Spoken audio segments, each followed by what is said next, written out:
In the Shadow of the Hague, a Filipino lawyer's reflection from the wrong conversation at the right time. By Anthony Ludalvi. Vista, I recently attended a global conference of internationally trained lawyers, a remarkable gathering of legal professionals from across Asia, Europe, North and South America, Africa, and Australia. The room was filled with accomplished individuals, former prosecutors, government officials, litigators, solicitors, barristers, and law firm partners. It was a forum brimming with experience, intellect, and deep respect for the rule of law. There were only a few of us Filipino lawyers present, perhaps four in total. By coincidence or fate, I happened to be seated at the wrong conversation at exactly the right time. The arrest and transfer of former Philippine President Rodrigo Duterte to The Hague was unfolding, and it became a dominant topic of conversation. As soon as the subject was raised, all eyes turned to me.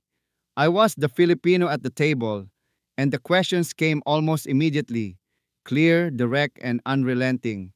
Why wasn't Duterte brought before a Philippine court before being flown to The Hague? Doesn't your constitution require a judicial warrant?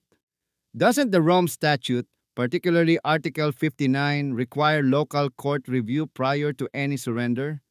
I found myself repeating the government's official line, stating that Section 17 of Republic Act number 9851 allows the Philippine government to dispense with local prosecution and cooperate with an international tribunal. I did not defend the government. I simply recited their justification, but the lawyers at the table were not convinced, nor were they unfamiliar with the law. A barrister from the UK shook his head slightly and said, "Your constitution is clear. Arrests require judicial intervention." A Canadian prosecutor added, "The Rome Statute does not allow executive shortcuts. It expressly requires that the accused be brought before a competent court of the custodial state before transfer." They had read our constitution. They knew Article 59 and they saw a contradiction I could not deny. Another asked whether such bypassing of judicial review is common in the Philippines. I paused, then smiled faintly, not because I didn't know the answer, but because I was embarrassed to admit what they had already inferred. There was no defense to give. I fell silent. I realized in that moment that I was not being interrogated. I was being asked to reconcile the law with what had just happened. And I could not. I was sitting with lawyers who had spent their lives upholding their legal systems and who expected that ours would do the same. The conversation shifted to the critical hours before Duterte's departure.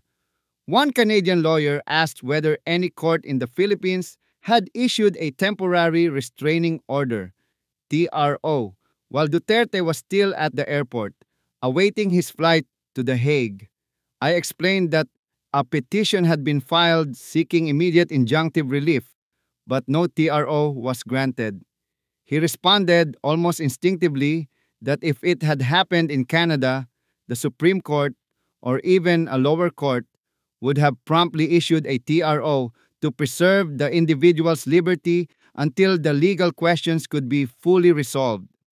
What struck me most was not their criticism, but their confusion, how stunned they were that the Philippines, with a constitution so deeply rooted in due process and rule of law principles, would allow its executive branch to surrender a former head of state to a foreign tribunal without judicial involvement.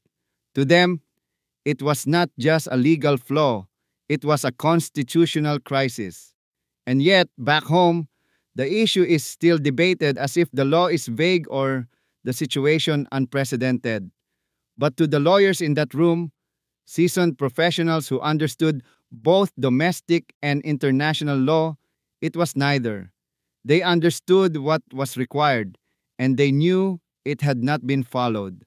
I left that table feeling what I had not expected, a profound sense of shame, not because I was Filipino, but because I had nothing to offer in defense of what my country's leaders had done. I did not feel small. I felt disarmed. It is a particular kind of silence, one that comes when your own laws are quoted back to you by foreign colleagues who simply want to understand why they were ignored.